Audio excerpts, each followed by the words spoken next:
नमस्कार दोस्तों, welcome to knowledge ABC. मैं हूं निखिल। हम लोग क्लास 9 साइंस का इम्प्रूवमेंट इन फूड रिसोर्सेज पढ़ रहे थे और इस वाले पार्ट में हम लोग जानेंगे क्रॉप वैरायटी इम्प्रूवमेंट कैसे होती है। तो क्रॉप वैरायटी इम्प्रूवमेंट करने की क्या क्या जरूरत पड़ती है हमें, कैसे ये होता है और साथ साथ कौन कौन से फैक्टर होते हैं जो रिस्पॉन्सिबल होते हैं क्रॉप वैरायटी इम्प्रूवमेंट के लिए और इसको इम्प्रूव करने से हमें क्या क्या फायदा मिल सकता है, इन सारे चीजों का हम लोग बात करेंगे इस वाले पार्ट में। तो चलिए शुरू करते हैं।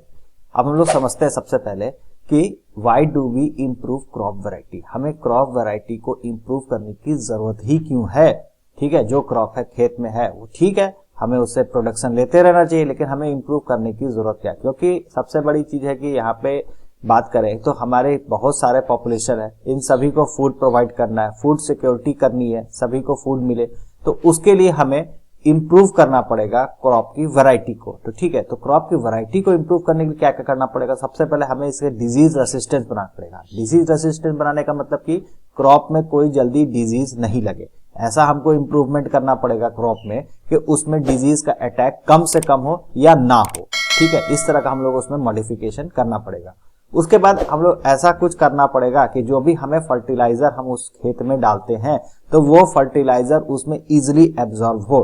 ठीक है, उसके रिक्वायरमेंट, प्लांट के रिक्वायरमेंट के हिसाब से हमें फर्टिलाइजर डालना पड़ेगा। यानी कि जरूरत है टाइप ए फर्टिलाइजर का, तो हम लोग टाइप बी फर्टिलाइजर डालती है। तो डालने के लिए तो फर्टिलाइजर डाल रहे हैं, लेकिन वो क्रॉप इंप्रूवमेंट को सपोर्ट नहीं करेगा। ठीक है, उससे प्रोडक्शन इंप्रूवमेंट नहीं होगी। इसके साथ साथ हमें जरूरत है क्रॉप वैरायटी को इंप्रूव करने के साथ साथ हमें जरूरत है क्रॉप की क्वालिटी का इंप्रूवमेंट करना। ठीक है, क्रॉप की क्वालिटी के साथ साथ क्रॉप की क्वांटिटी भी इंप्रूव हो जाए, क्वालिटी भी इंप्रूव हो जाए, साथ साथ क्वांटिटी भी इंप्रूव, मतलब कि ज्यादा से ज्यादा नंबर ऑफ हमें फूड का प्रोडक्शन मिले, जिससे हमें गुड ईल्ड मिलेगा। पर हेक्टेयर ईल्ड जो है, पर हेक्टेयर प्रोडक्शन है, वो भी हमें बढ़ जाएगा। तो इन सभी फैक्टर को मिला के अगर हम लोग देखते हैं तो हमें जरूरत पड़ जाती है क्रॉप की इंप्रूवमेंट करने की। तो ठीक है, अब हम लोग समझेंगे कि हमें क्रॉप का इंप्रूवमेंट, हम लोग क्रॉप के इंप्रूवमेंट को कैसे कर सकते हैं, क्रॉप इंप्रूवमेंट कैसे किया जाता है, how to improve crop variety. Crop की जो वैरायटी है उसे हम लोग इंप्रूव कैसे करते हैं। तो इसका मेनली दो प्रोसेस है। पहला प्रोसेस है हाइब्रिडाइजेशन के थ्रू। ठीक है, हाइब्रिडाइजेशन में क्या होता है? हाइब्रिडाइजेशन रिफर टू, अगर डेफिनेशन अगर आ जाता है तो इसका लिखेंगे definition, hybridization refers to crossing between the genetically similar plant. दो जेनेटिकली सिमिलर प्लांट है तो उसमें क्रॉसिंग ओवर करा के, जेनेटिकली क्रॉसिंग करा के एक का मेल पार्ट लेकर फीमेल अगर इस तरह का लेके, या फिर जो फ्लावर्स का जो करते हैं हाइब्रिडाइजेशन, उसके एक मेल फ्लावर एक फीमेल फ्लावर उसका जो एक्सचेंज करते हैं परागकण का, वो वैरायटी करके हम लोग हाइब्रिडाइज कर सकते हैं। मतलब कि दो वैरायटी का संकर मिला के एक तीसरा वैरायटी हम लोग जो बनाते हैं, उससे हम लोग क्रॉप की इंप्रूवमेंट होगी। इसमें कैसे होगी? मान लेते हैं कोई किसी एक पार्टिकुलर टाइप का एक वैरायटी का क्रॉप है, ठीक है, और एक दूसरा वैरायटी क्रॉप है। पार्टिकुलर एक वैरायटी में है एक कोई खास डिसीज से रेसिस्टेंस है, लेकिन दूसरा वाला में है कि उसमें उसका जो वाटर एब्जॉर्प्शन जो है वो, मतलब कि जो ड्राउट एरिया में, सूखे एरिया में वो नहीं उग पाता है। तो इन दोनों का अगर हम लोग करते हैं हाइब्रिडाइजेशन, तो इसमें हो सकता है कि इसका जो थर्ड निकल के, जो ऑफ स्प्रिंग निकल के आए, हाइब्रिडाइज मिल के जो आए, तो उसमें ड्राउट रेसिस्टेंस भी आ जाए और पेस्ट रेसिस्टेंस है वो भी उसमें आ जाए। तो इससे हमें क्रॉप की इंप्रूवमेंट की मदद मिलेगी। इससे हम लोग क्रॉप को इंप्रूव कर सकते हैं। ये बहुत पुराना टेक्निक है, इसे हमें सदियों से हम लोग इसको यूज करते आ रहे हैं। इससे क्रॉप की वैरायटी काफी अच्छी इंप्रूव हो जाती है हाइब्रिडाइजेशन टेक्निक से। ठीक है, इसमें तीन तरह का क्रॉसिंग ओवर होता है। ठीक है, तो क्रॉसिंग इसमें तीन तरह का होगा। पहला हो जाएगा इंटर वैरायटी हाइब्रिडाइजेशन। ठीक है, हाइब्रिडाइजेशन तीन तरह का होगा। इंटर वैराइटियल हाइब्रिडाइजेशन, इसमें क्या होगा? Between different varieties. ठीक है, दो अलग अलग वैरायटीज के अगर बीच में हम लोग हाइब्रिडाइजेशन कराते हैं, दो अलग अलग वैरायटी ऑफ प्लांट के बीच में कराते हैं, तो इंटर वैराइटियल हाइब्रिडाइजेशन कहेंगे। उसका दूसरा आता है interspecific hybridization. Interspecific का मतलब हो गया कि दो डिफरेंट स्पीसीज है सेम जीनस का। जीनस मतलब हो गया कि जाति, और उसके अंदर जो प्रजातियां होती हैं डिफरेंट प्लांट की, तो वो हो गई स्पीसीज। तो दो डिफरेंट प्रजाति के बीच में, कोई प्लांट के दो डिफरेंट प्रजाति है, ठीक है, उसके बीच में अगर हम लोग हाइब्रिडाइजेशन कराएंगे तो उसको कहेंगे इंटर स्पेसिफिक हाइब्रिडाइजेशन। ओके, और थर्ड आ जाता है इंटर जेनेरिक हाइब्रिडाइजेशन, जिसमें अगर दो डिफरेंट जीन्स रहे, ठीक है, दो डिफरेंट जाति के अगर प्लांट है तो उसके बीच में अगर हाइब्रिडाइजेशन करा जाते हैं तो इंटर जेनेरिक कहेंगे, ठीक है। दो डिफरेंट प्रजाति का रहेगा तो इंटर स्पेसिफिक, और दो अगर डिफरेंट जाति का रहेगा तो इंटर जेनेरिक, और अगर दो वैरायटी सिंपल दो अलग अलग वैरायटी के बीच में अगर हम लोग हाइब्रिडाइजेशन कराते हैं तो इंटर वैरायटी कहेंगे। तो ये टर्म है, ये याद रखने का टर्म है, एग्जाम में पूछ सकता है।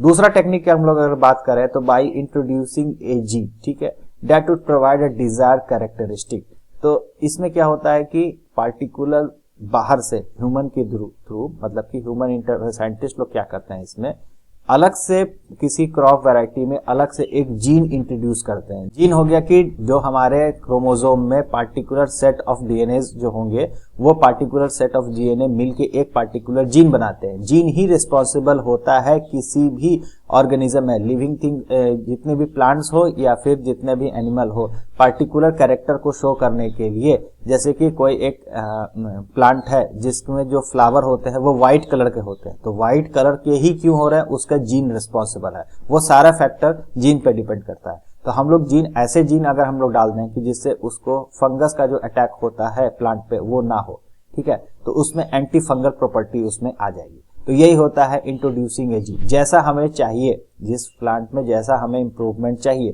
तो जैसे कि किसी का एक प्रोडक्शन बढ़ाना है, जैसे कि सरसों का पेड़ है, उसका हमें नंबर ऑफ जो सरसों के दाने निकलते हैं, मस्टर्ड सीड जितने निकल, अगर उसको बढ़ाना है तो हम लोग वैसा उसमें हम लोग जीन डालेंगे कि उसके कारण नंबर ऑफ प्रोडक्शन उसमें बढ़ने लगे, ठीक है। इसी तरह से अगर किसी जो गेहूं का है, चावल का अगर हम लोग बात करते हैं, तो उसके अगर सीड को जो अगर हमको लॉन्ग करना है, उसके जो सीड है उसके लंबा हो जाए, उसकी थिकनेस बढ़ जाए, तो उस तरह का हम लोग पार्टिकुलर उसमें हम लोग जीन डालेंगे। वो बाहर से मैन्युअली किया जाता है, साइंटिस्ट के द्वारा किया जाता है। वो अगर हम लोग उसमें डालते हैं तो उसमें वो चीज इनबिल्ट प्रॉपर्टी आ जाती है, ठीक है। तो बाय इंट्रोड्यूसिंग ए जीन हम लोग एक पार्टिकुलर कैरेक्टरिस्टिक डाल सकते हैं पार्टिकुलर प्लांट में, ठीक है। इसी को कहते हैं जेनेटिकली मॉडिफाइड क्रॉप्स या जीएम क्रॉप्स या जेनेटिकली मॉडिफाइड क्रॉप्स को हम लोग जीएम मस्टर्ड भी आया, जीएम ब्रिंजल भी आया, तो ये सब जीएम कॉटन भी आया। तो यहाँ पे आप देख सकते हैं कॉटन को प्रोडक्शन बढ़ाने के लिए जो इंडिया मिक्स का एक्सपेरिमेंट किया गया था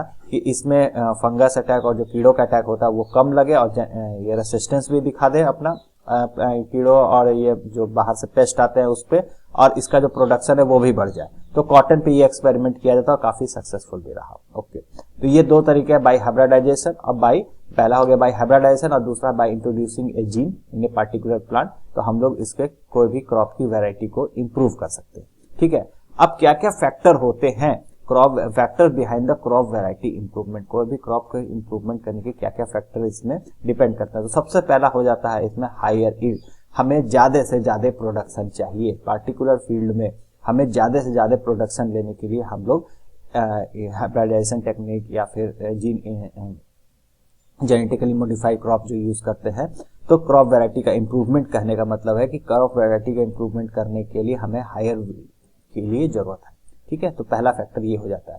दूसरे फैक्टर की बात करें कि क्रॉप इंप्रूवमेंट क्यों जरूरी है, तो इंप्रूव क्वालिटी, ठीक है। तो पहला हो गया हायर यील्ड, ज्यादा से ज्यादा प्रोडक्शन मिल जाए। दूसरा हो गया इंप्रूव क्वालिटी का। तो यहाँ पे क्वालिटी इंप्रूव का मतलब हो गया कि जो सीड जो हमें मिल रहा है, सीड में पार्टिकुलर जो कार्बोहाइड्रेट, विटामिन, प्रोटीन है, वो एक पार्टिकुलर जो मिलता है उसमें उसका परसेंटेज बढ़ जाए। मतलब कि अगर हम लोग व्हीट का बात करें तो व्हीट में ज्यादा कार्बोहाइड्रेट मिले हमें, ठीक है। उसकी बेकिंग क्वालिटी, जब हम उसकी रोटियां बनाए तो अच्छी क्वालिटी की रोटियां बने, ठीक है। तो ये सब चीज इसमें आ जाती है। ओके, अब हम लोग बात करेंगे दूसरे की, जैसे कि पल्स की। तो पल्स में जितने दाल हैं उसमें प्रोटीन कंटेंट बढ़ जाए। हमें ऐसा इंप्रूवमेंट करना है कि उसमें प्रोटीन कंटेंट बढ़ जाए, तो हमें जितना पार्टिकुलर दाल खा रहे हैं उसमें ही हमें ज्यादा से ज्यादा प्रोटीन मिल जाएगी, ठीक है। तो ये चीज हो गया। उसी तरह ऑयल सीड की अगर हम लोग बात करें तो उसमें हमें ज्यादा से ज्यादा ऑयल निकले। फूड एंड वेजिटेबल की जहां तक हम लोग बात करें तो इसका मेन प्रॉब्लम हो जाता है इसका प्रिजर्व करना। हम लोग देखते हैं कि अगर हम एप्पल लेके आते हैं तो 4-5 दिन 6 दिन के बाद उसमें वो खराब होने लगता है, तो उसकी जो सेल्फ लाइफ है वो बढ़ जाए, ठीक है। तो ये सब चीज हम लोग डिपेंड करता है। उसकी क्वालिटी को इंप्रूव करने का मतलब हो जाता है कि उसकी सेल्फ लाइफ बढ़ जाए, उसमें जो mineral content, carbohydrate content, fat content, protein content, वो सारी चीजें इसमें बढ़ जाए। तो ये सारे फैक्टर इसमें डिपेंड करता है इंप्रूव क्वालिटी, ठीक है। अब हम लोग दूसरा चीज बात करते हैं यहाँ पे कि अब कौन सा फैक्टर डिपेंड करता है, तो biotic and abiotic resistance crop का बढ़ जाए। अब बायोटिक और ए बायोटिक रेसिस्टेंस क्या होता है?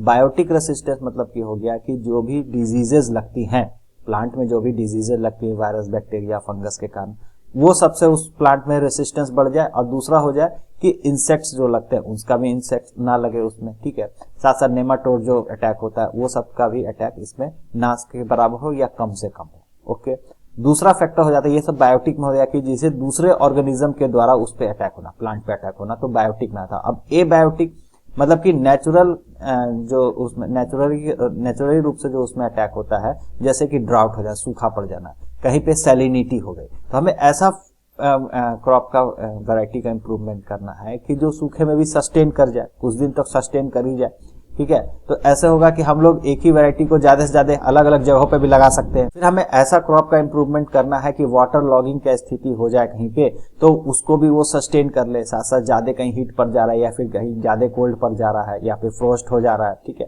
तो वो सबको भी उसमें रेसिस्टेंस आ जाए। तो ये सारे रेसिस्टेंस आने मतलब कि ए बायोटिक फैक्टर का जो रेसिस्टेंस आता है उसको ए बायोटिक रेसिस्टेंस कहेंगे। इस सबसे रेसिस्टेंस होने से हो जाता है कि डिफरेंट वैरायटी ऑफ रेसिस्टेंस से कि जो स्ट्रेसेस आते हैं क्रॉप के प्रोडक्शन में, क्रॉप की प्रोडक्शन आप समझे भी सुनते होंगे, काफी ज्यादा ठंड पड़ गई इस बार विंटर में, तो इसके कारण क्रॉप का प्रोडक्शन अच्छा नहीं हुआ, तो ये सब चीज का रेसिस्टेंस पेड़ में आ जाता है। तो ठंड ज्यादा भी पड़ गई तो भी हमारे क्रॉप के प्रोडक्शन में हमें कोई खास फर्क नहीं दिखेगा। इसी कारण से क्रॉप वैरायटी का इंप्रूवमेंट काफी जरूरी हो जाता है। ये सब फैक्टर्स है इसमें।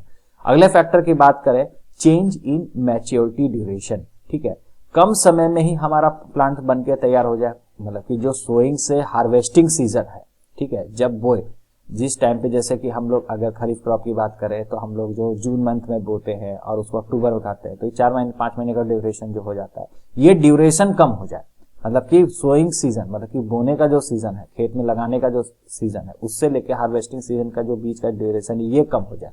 तो इससे होगा कि हमें कम समय तक कम ही टाइम पे हमें वो क्रॉप का प्रोडक्शन मिल जाएगा। इससे हमें इकोनॉमिक बेनिफिट काफी ज्यादा होगा कि थोड़ा समय के लिए इन्वेस्टमेंट किए, उसमें लगे और वो फिर हमें प्राप्त हो गया, ठीक है। तो इससे इकोनॉमिक बेनिफिट फार्मर्स के लिए काफी अच्छा होगा। तो ये भी एक बहुत बड़ा फैक्टर है, इकोनॉमिक फैक्टर इसको आप कह सकते हैं।